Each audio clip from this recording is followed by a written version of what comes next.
Swastiastu.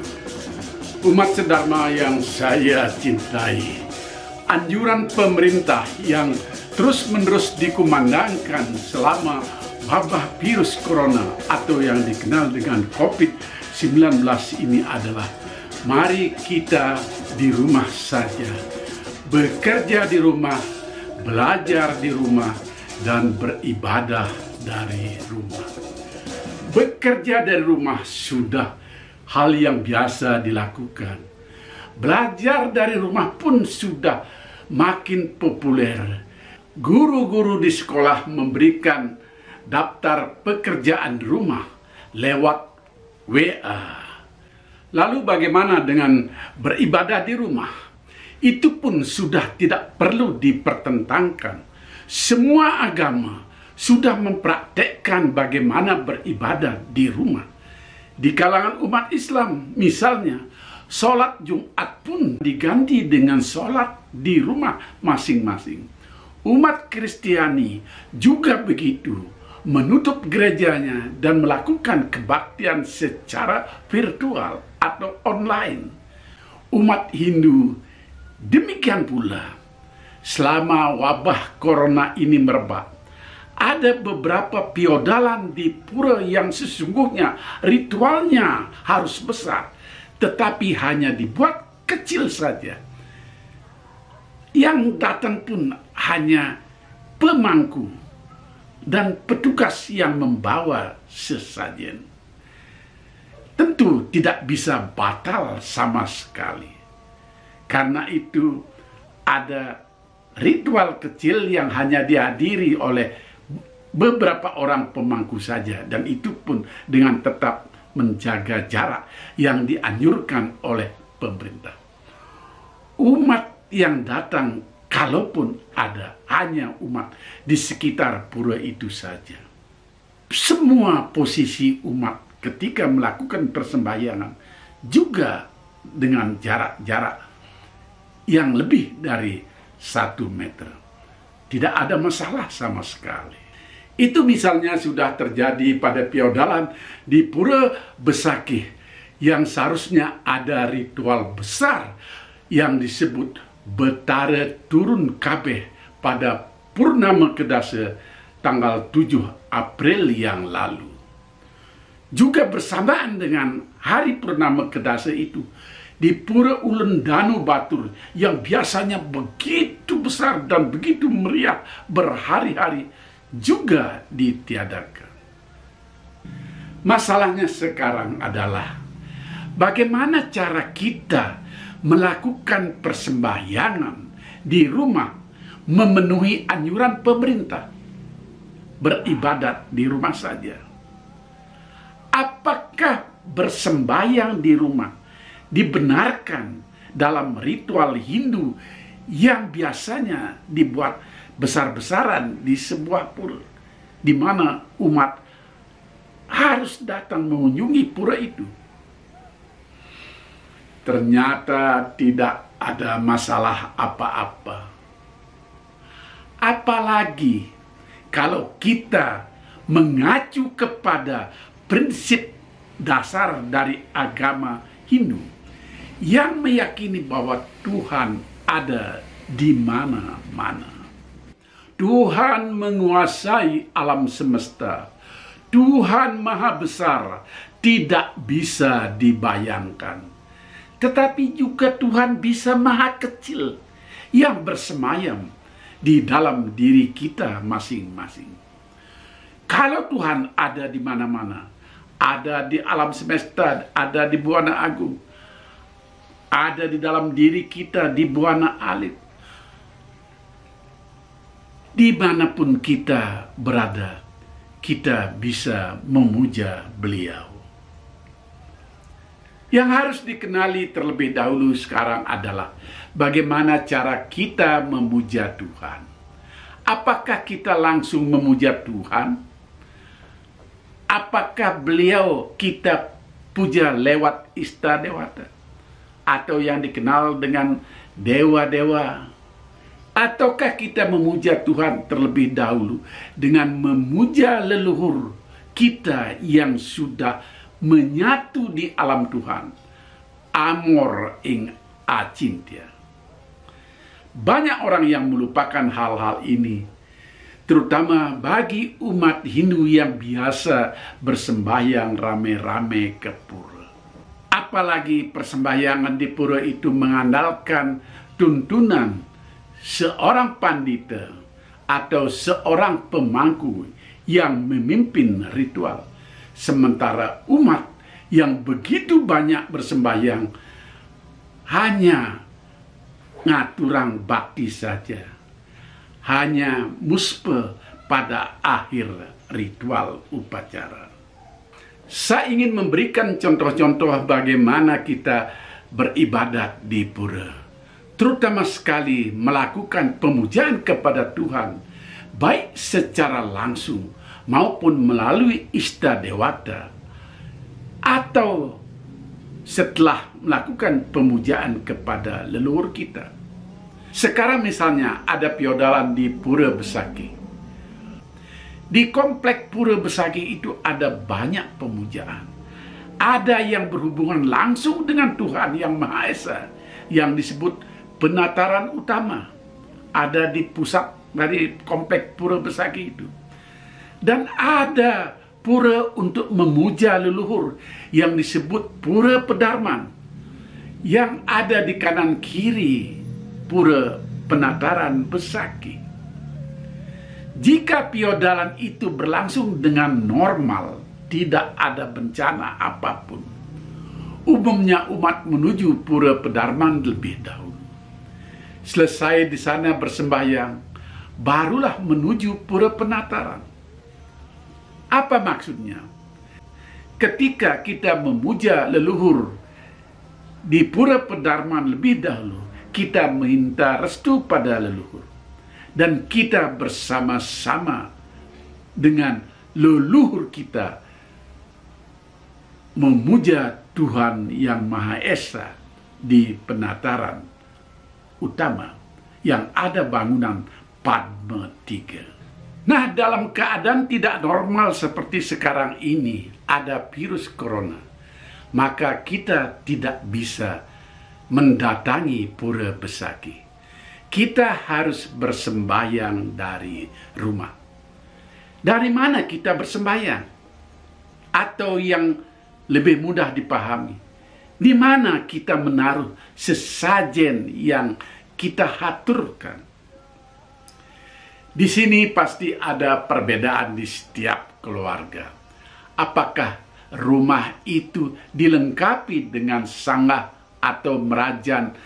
Dan kalau dilengkapi, berapa ada bangunan suci yang ada di merajan itu? Ini berbeda-beda di setiap keluarga. Tergantung kemampuan keluarga itu sendiri membangun merajan, dan juga tergantung luas lahan rumah itu sendiri. Sekarang anggap di rumah itu keluarganya mampu membangun bangunan suci yang lengkap. Seperti di rumah saya ini, karena posisi saya sebagai seorang sulunggi atau pendeta, tentu bangunan sucinya harus lengkap. Semua bangunan suci yang ada di merajan itu harus diberikan sesajen, meskipun kecil-kecil saja, seperti canang sari. Adapun sesajen yang lebih besar dibuat 3 buah. Satu letaknya di bangunan yang disebut Padmasana. Ini untuk memuja Tuhan. Satu lagi diletakkan di bangunan yang disebut Meru, bertumpang 3. Ini untuk memuja leluhur suci yang dibuatkan pura, di mana saat itu ada piodalannya. Dan satu lagi diletakkan di bangunan yang disebut dengan Rong 3, sebuah bangunan yang ada kotak-kotaknya 3, itu disebut Rong 3. Ini untuk memuja leluhur kita sendiri, seperti ayah, ibu, kakek, nenek, kompiang, buyut, dan seterusnya, yang telah mendahului kita, yang sudah diupacarai fitriyatnya. Kalau kita bisa mengaturkan puja dengan bahasa Sanskerta, sebagaimana diajarkan di dalam kitab Weda, ya tentu saja baik. Tetapi karena kita bersembahyang di rumah, tidak ada yang menuntun, tidak ada pendeta, tidak ada pemangku. Kita bisa memakai bahasa sehari-hari saja.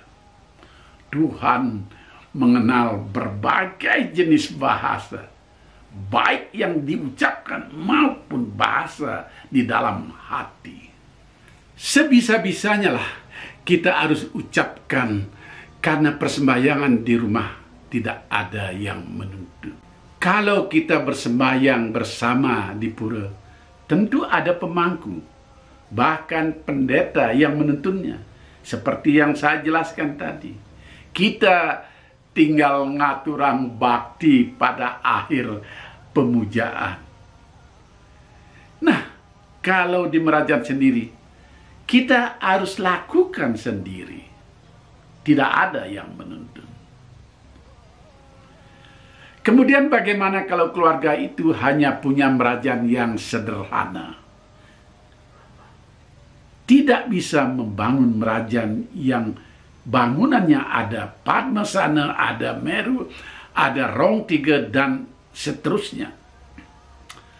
Katakanlah hanya punya Padmasana saja dan tidak punya Rong Tiga. Rong Tiganya berkumpul di keluarga yang lebih besar lagi, yang disebut dengan Dadir. Atau bahkan di daerah-daerah pegunungan, Padmasana itu pun tidak punya. Yang ada adalah apa yang disebut dengan kemulan sakti, terbuat dari pohon dadap yang ditancapkan begitu saja, dan pohonnya hidup, lalu dikasih tempat untuk menaruh sesajen. Ini disebut kemulan sakti, karena sakti artinya mereka bisa tumbuh dengan sendirinya. Nah, cukup mengaturkan sesajen di sana, dan yang dipuja adalah leluhur, sekaligus setelah itu kita memuja Tuhan. Cukup simpel. Begitu pula kalau keluarga itu tidak punya Merajan apapun. Itu bisa terjadi karena lahan untuk rumah tidak cukup. Rumah petak misalnya. Atau malah tinggal di kos-kosan, karena dia perantau dari desa ke kota untuk bekerja. Jadi di dalam kos cuma ada satu kamar. Atau keluarga itu punya istri, punya anak, paling kontrak 2 kamar kos. Lalu di mana menaruh sesajen kalau bersembahyang di rumah? Mereka tinggal membuat tempat sesajen yang kecil yang disebut pelangkiran. Nah, di sanalah sesajen yang sederhana itu ditempatkan, dan kita memuja leluhur dan memuja Tuhan dari tempat itu. Leluhur yang kita puja tentulah leluhur yang sedang diadakan piodalannya pada saat itu. Pada saat kita tidak bisa datang ke pura di mana leluhur itu diistanakan. Kalau piodalannya di Pura Besakih, maka leluhur yang kita puja adalah Empu Semeru. Kalau di Pura Silayukti misalnya, yang dipuja adalah Empu Kuturan. Kalau di Pura Uluwatu dipuja Dangyang Nirarta. Demikian seterusnya. Leluhur itu punya nama. Karena dahulu kala leluhur itu adalah orang suci yang berupa manusia biasa saja seperti kita. Hanya karena jasa-jasanya begitu besar dan kesuciannya dianggap utama, leluhur dibuatkan pura, dan di sana beliau diistanakan, dan prati sentananya, umatnya, memuja beliau di tempat pura yang didirikan itu. Nah, sekarang kalau kita tidak bisa ke tempat pura itu pada saat feodalan karena ada bencana seperti sekarang ini, kita memuja dari rumah, dari tempat-tempat yang saya sebutkan tadi. Ini disebut menghayat. Mungkin ini diambil dari kata penghayatan. Pokoknya inilah cara kita memuja dari jarak jauh. Sekarang saya akan beralih memuja Tuhan di rumah tanpa perlu didahului dengan pemujaan leluhur. Tidak ada kaitan dengan feodalan di pura yang besar. Jadi kalau tidak ada feodalan di pura yang besar di mana leluhur itu distanakan, kita tentu tidak perlu memuja beliau. Tetapi kita tetap memuja Tuhan di rumah kita masing-masing. Caranya seperti yang saya katakan tadi. Cukup menghaturkan sesajen di Padmasana atau di Kemulan atau di Pelangkiran, di mana tempat yang kita buat secara khusus untuk menaruh di sajen. Di mana saja Tuhan itu bisa dipuja. Doanya tentu langsung kepada Tuhan yang Maha Esa, karena tidak ada kaitannya dengan memuja leluhur. Kalau punya sebuah tempat khusus di mana kita bisa meletakkan patung-patung Ista Dewata, seperti di tempat saya sekarang ini. Ini di rumah saya sendiri. Saya letakkan patung-patung Ista Dewata. Ini disebut dengan kamar suci. Itu tentu saja bagus.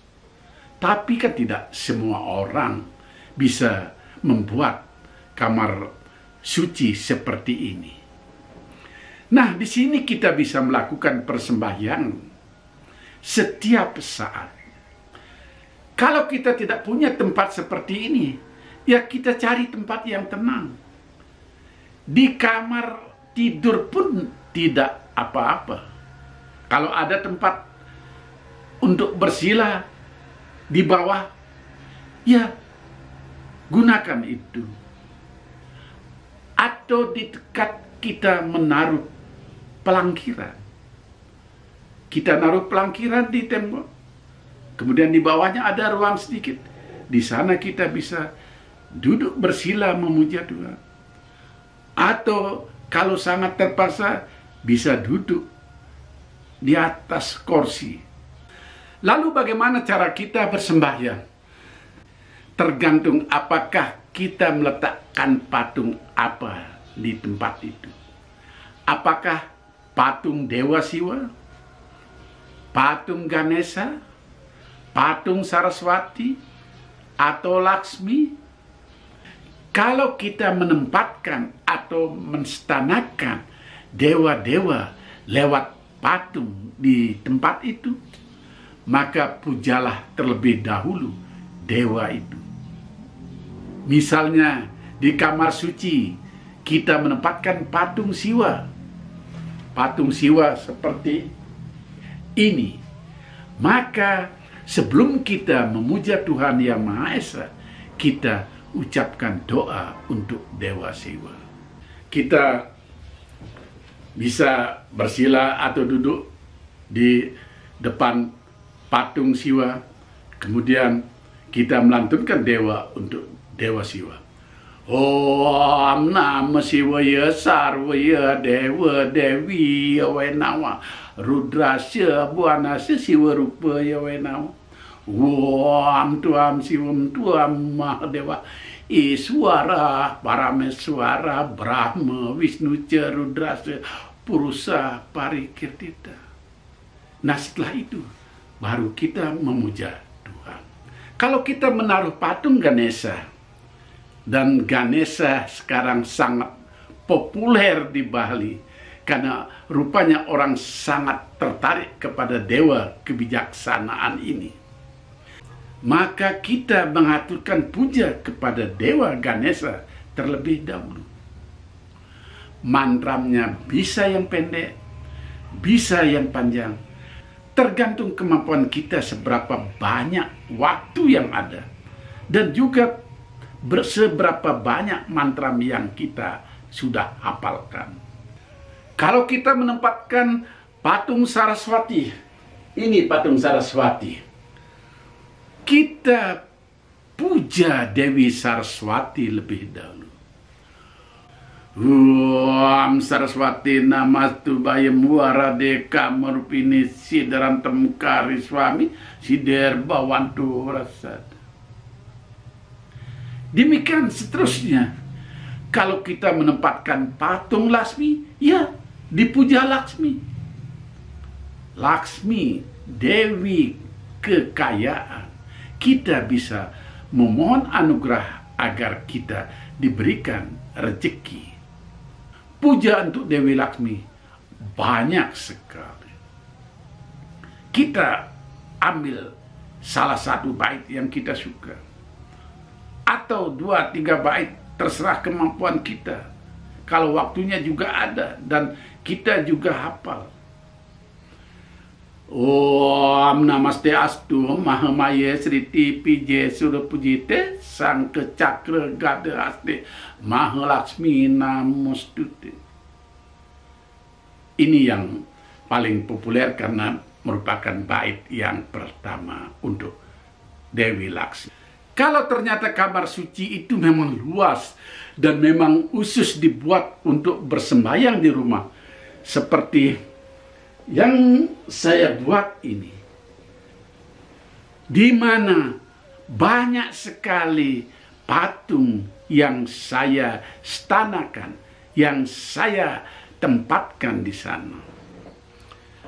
Ada Siwa, ada Saraswati, ada Ganesha, ada Laksmi, dan juga ada patung-patung yang berwujud orang tua, baik yang laki maupun yang istri. Ini adalah simbol untuk para leluhur saya. Kita harus melantunkan puja untuk semuanya terlebih dahulu, walaupun singkat-singkat, minimal 1 bait. Baru setelah itu ditutup dengan memuja Tuhan Yang Maha Esa, dan diakhiri dengan apa yang disebut dengan musbah atau mengaturkan bakti. Persembahyaan yang ideal yang diajarkan dalam kitab Weda adalah 3 kali sehari. Pagi menyongsong matahari terbit, siang pada puncak matahari di langit, dan jelang malam setelah matahari terbenam.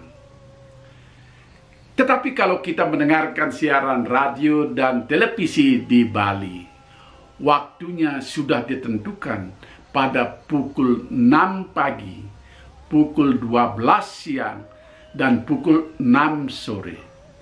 Itu sesungguhnya hanya kesepakatan waktu siaran supaya memudahkan radio dan televisi yang membuat acara. Karena dulu ada perjanjian antara pengelola stasiun radio dan televisi dengan pemuka agama Hindu, supaya memuja Tuhan, puja Trisandia dikumandangkan setiap hari. Maka dibuatlah aturan pada pukul 6 pagi, 12 siang, 6 sore, supaya gampang saja. Itu hanya kesepakatan siaran. Namun kalau kita di rumah yang bisa mengontrol masalah waktu, pakailah hitungan matahari sebelum terbit yang disebut dengan Nyuryaswana, setelah matahari di puncak pada Tajak Surya, dan setelah matahari terbenam, Sandyakala. Jadi ini pakai patokan. Karena pada pukul 6 sore kadang-kadang matahari masih memancarkan sinarnya. Jadi belum sandiakala. Lalu bagaimana puja yang paling sederhana untuk Tuhan Yang Maha Esa? Hampir saja saya lupa menyampaikannya. Kita di Bali sudah diberi pedoman oleh leluhur kita, sudah dirangkumkan beberapa puja-puja yang maha suci digabungkan ke dalam 6 bait, dan itu disebut dengan puja Trisanya. Itulah puja pokok untuk memuja Tuhan Yang Maha Esa. Bait pertama dari puja Trisanya ini diambil dari Gayatri Mantra, ibu dari segala jenis doa. Bait-bait selanjutnya diambil dari berbagai kitab. Ada dari Rigveda, ada dari Samaveda, ada dari Upanishad-Upanishad yang lainnya. Umumnya umat sudah tahu puja Trisanya itu 6 bait yang digabungkan. Bait pertama, Gayatri Mantra. Om Bhurvasvaha Tat Savitur Varenyam Bhargo Devasya Dhimahi Dhiyo Yona Prachodaya. Hanya itu. Kemudian ada pemujaan kepada Tuhan dengan tidak memperhitungkan waktu subuh, tengah hari, maupun maghrib. Setiap saat kalau kita merasa punya waktu dan juga dalam keadaan yang membutuhkan ketenangan atau menghilangkan rasa cemas, banyak-banyaklah kita berdoa.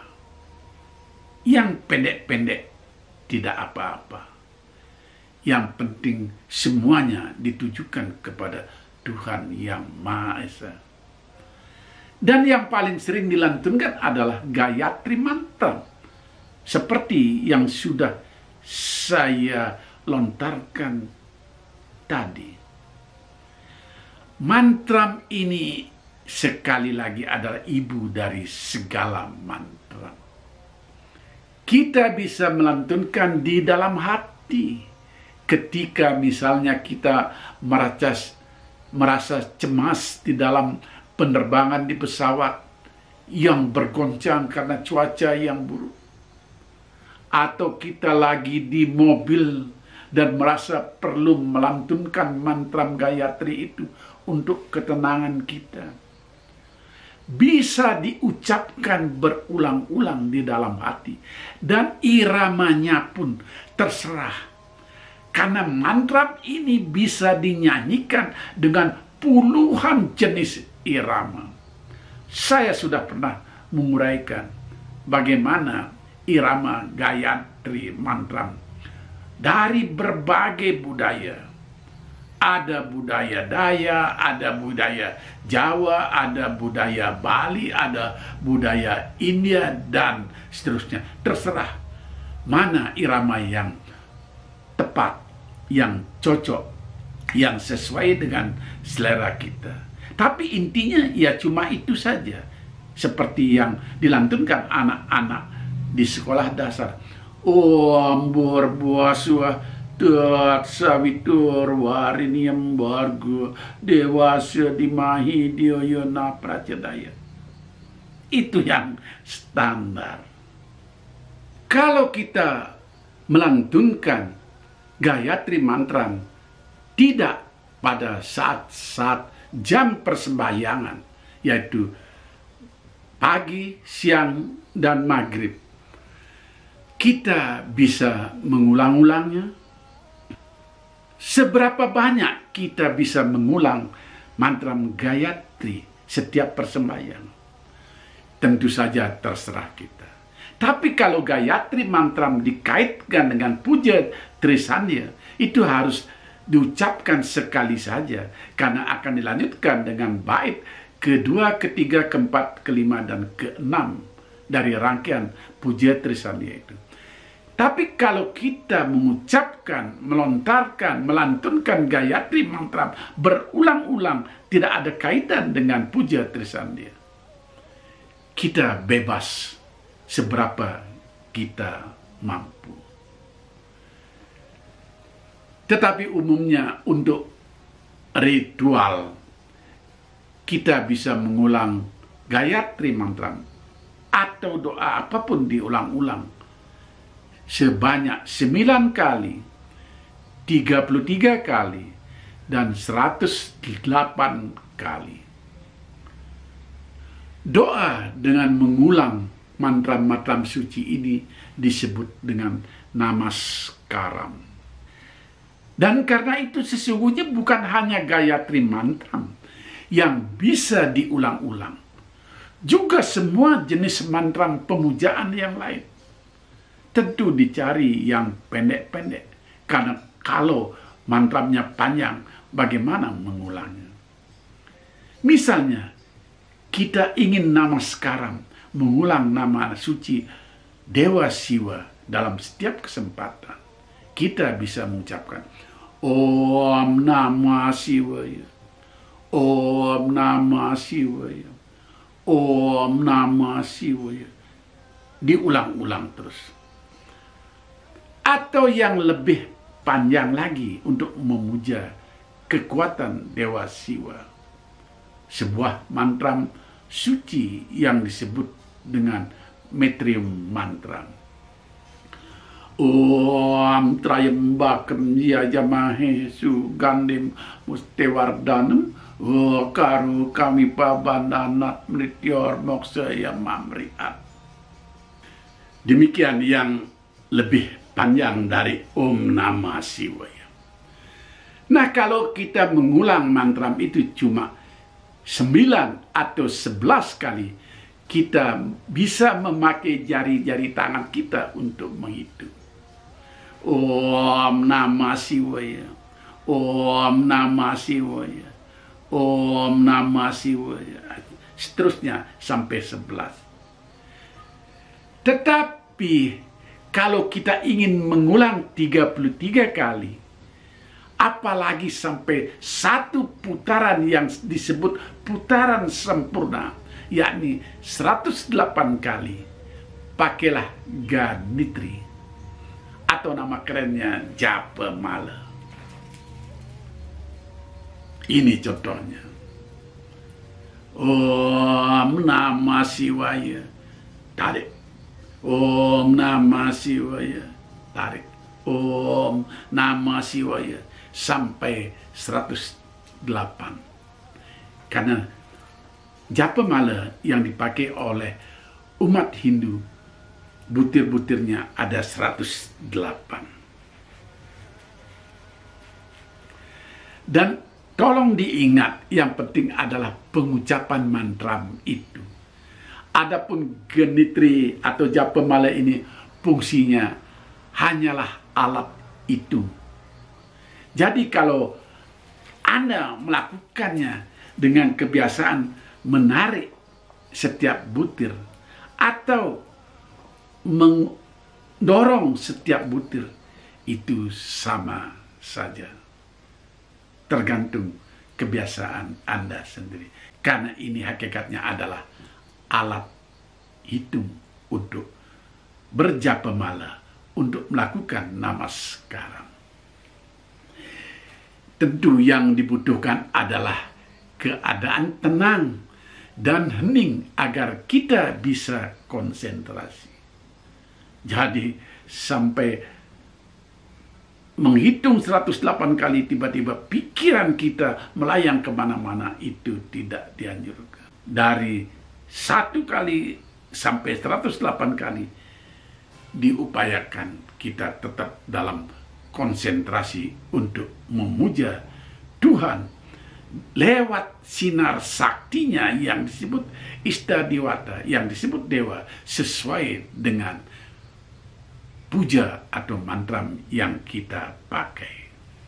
Bagaimana posisi kita pada saat ingin melakukan namaskaram, mengulang-ulang nama suci Tuhan dengan alat bantuan kami, kita bisa duduk bersila dengan punggung yang tegak, atau bisa duduk di kursi, atau bahkan terlentang tidur.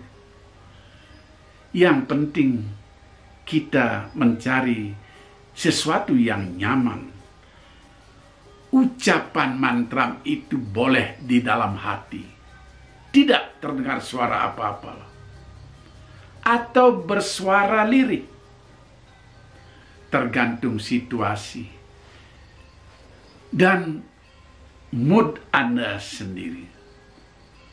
Kalau saya biasanya dalam perjalanan di mobil, dalam menempuh waktu yang panjang, saya tentu melakukan namaskaram di dalam hati, karena ada supir atau penumpang lain di sebelahnya yang mungkin akan terganggu. Apalagi di dalam pesawat terbang. Cukup di dalam hati saja. Dan pejamkan mata untuk kekuatan konsentrasi. Demikianlah beberapa hal mengenai bagaimana kita bisa beribadat di dalam rumah sesuai dengan anjuran pemerintah pada saat wabah corona ini. Kita bisa memakai sarana sesajen. Kita bisa tidak memakai sarana apapun. Tuhan tidak membutuhkan sarana apapun. Karena sarana yang paling penting dipersembahkan adalah ketulusan kita untuk memuja Beliau. Tuhan ada di mana-mana, menguasai seluruh alam, dimanapun dan pada saat apapun kita bisa memuja Beliau. Jadi anjuran pemerintah untuk memutus penyebaran COVID-19 atau wabah corona ini untuk beribadat di rumah saja tidak masalah bagi kita. Semoga virus corona ini cepat berlalu. Apalagi ada sebuah lontar warisan Majapahit yang terselamatkan di Bali yang menyebutkan tanda-tanda dari wabah corona ini adalah pergantian yuga, pergantian siklus bumi menjadi lebih baik lagi. Inilah cara Tuhan untuk menyembuhkan bumi dari sakit yang parah, dari pemanasan global, dari ozon yang menganga, dari kebakaran hutan, dari ulah manusia yang saling suka membenci, memfitnah, dan sebagainya. Bahkan keluarga-keluarga itu sudah berpencar, anaknya main di mana, ayahnya bekerja di mana, ibunya arisan atau pergi kemana. Virus corona mengumpulkan keluarga itu dari rumah masing-masing dan beribadah di rumah bersama-sama. Semoga dengan bumi yang semakin baik lagi, dengan bumi yang kembali sehat, kita bisa hidup lebih damai. Sampai jumpa. Rahayu. Om Santi, Santi, Santi.